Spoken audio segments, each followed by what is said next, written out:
Subalit naintindihan namin kayo. Suporta naman kami sa sundalo noon pa. May tanong lang po ako sa inyo. Ito, ano lang ito yung pwede nating meet halfway. Magkano yung natanggap mong increase ng sweldo na yung dinoble nung panahon? Dinoble natin nung panahon ni Pangulong Duterte noong 2018.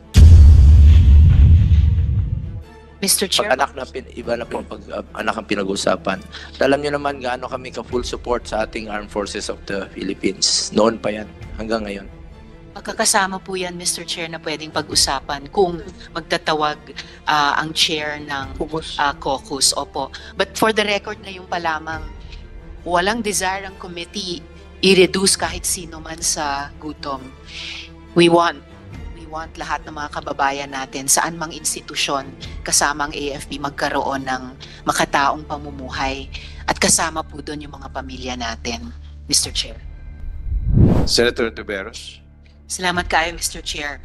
In general, I've been shown just now yung kopya nung sulat ninyo sa aming chair, committee chair, kung saan nakasulat dito, I declare to increase my support to my children to 15,000 pesos for each child to be given every 15th and 30th day of each month starting this month.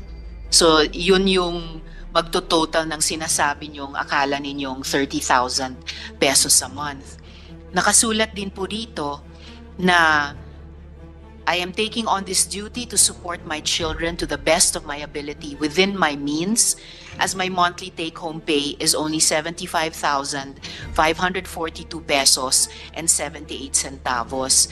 Clarification lang po, sir, dahil naalala ko po nung executive session natin, nung tinanong po namin sa inyo magkano ang base pay nyo lamang, I recall that you said 130,000 pesos a month. That was the gross pay of a, because I have not seen my payslip yet as a Brigadier General, Your Honor. It was only when I was required to submit a letter that I saw the amount that I am receiving. But I mentioned last time that it's an equivalent to a salary grade 27.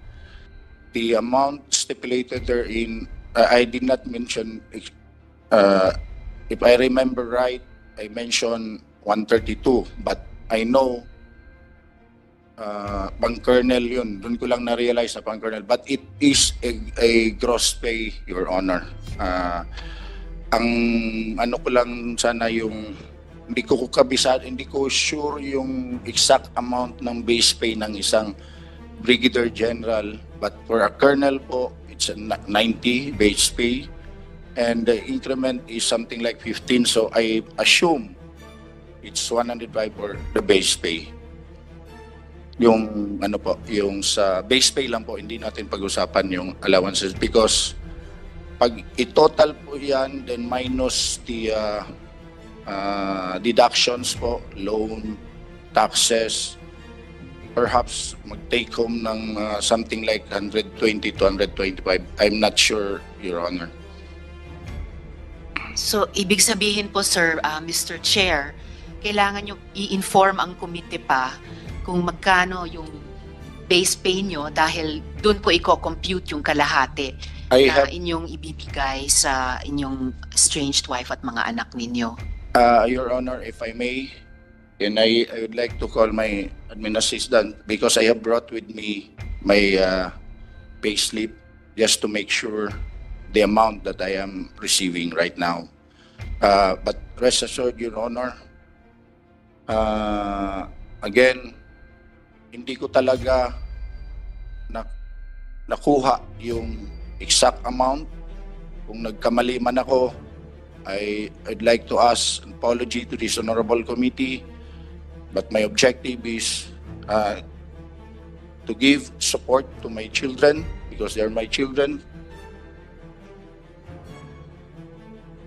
And sir, bukod pa po dun sa payo ng komite na kalahati nung base pay ninyo, paano naman po yung isa pang payo namin na yung tuition din po ng mga bata every year? Ang ang pagkakaintindi ko po, kasi hindi naman po natin na diskusyonan yung details po. The amount that I will be giving encompasses everything.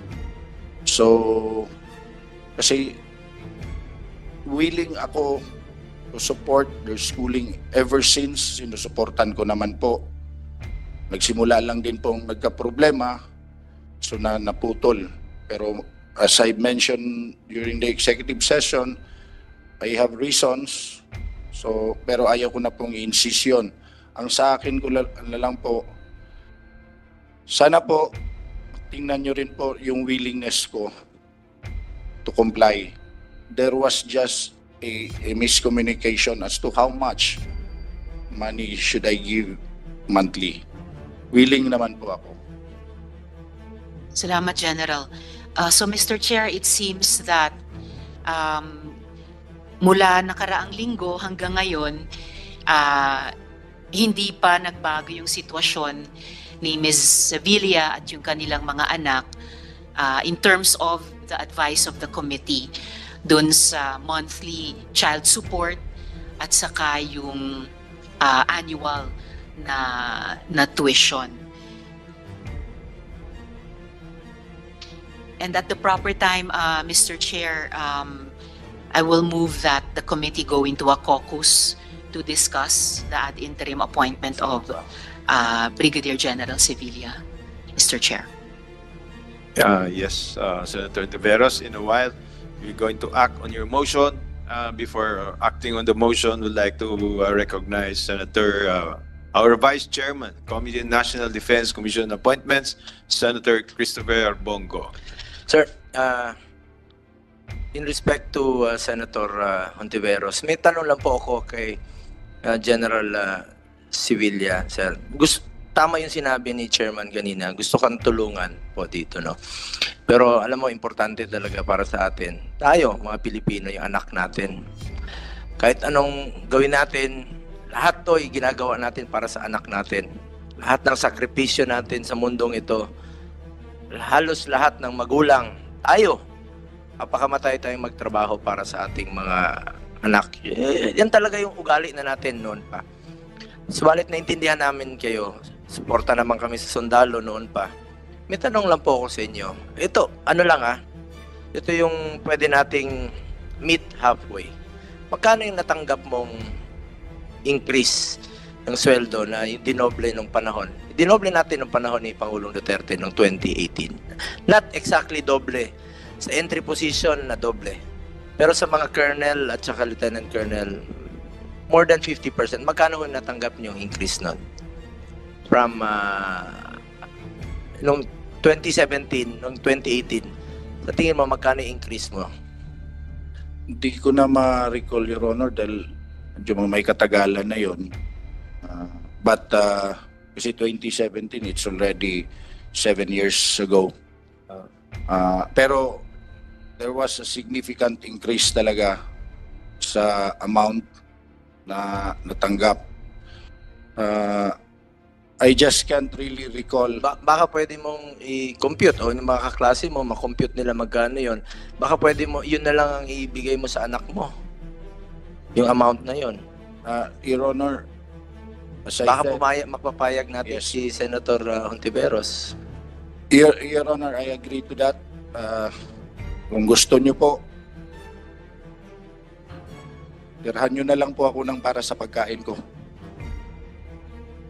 Ipaki-compute lang po from 2017 to 2018. Magkano yung naging increase nung panahon yon na nakuha mo? Baka yun pwede mong iset aside sa anak mo, baka maging acceptable po ito kay Senator Tiveros at sa ating mga kasamahan dito sa Commission on Appointments. So, kung sa tingin mo, is it fair, Senator Risa? Chairman? Baka more than 30,000 yun. Mr. Chair, Sen Bong, as a member of the committee, I'm always open sa mga mungkahi ng mga kasamang miyembro.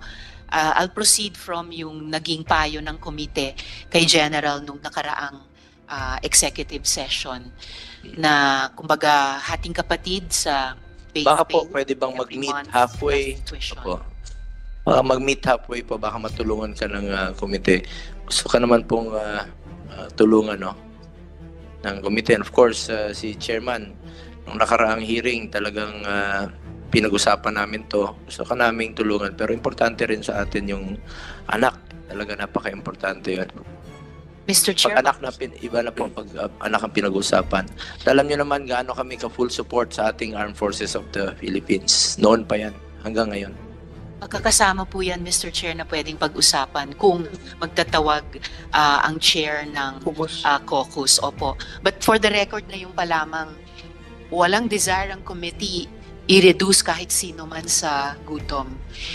We want lahat ng mga kababayan natin saan mang institusyon kasama ang AFP magkaroon ng makataong pamumuhay at kasama po doon yung mga pamilya natin, Mr. Chair.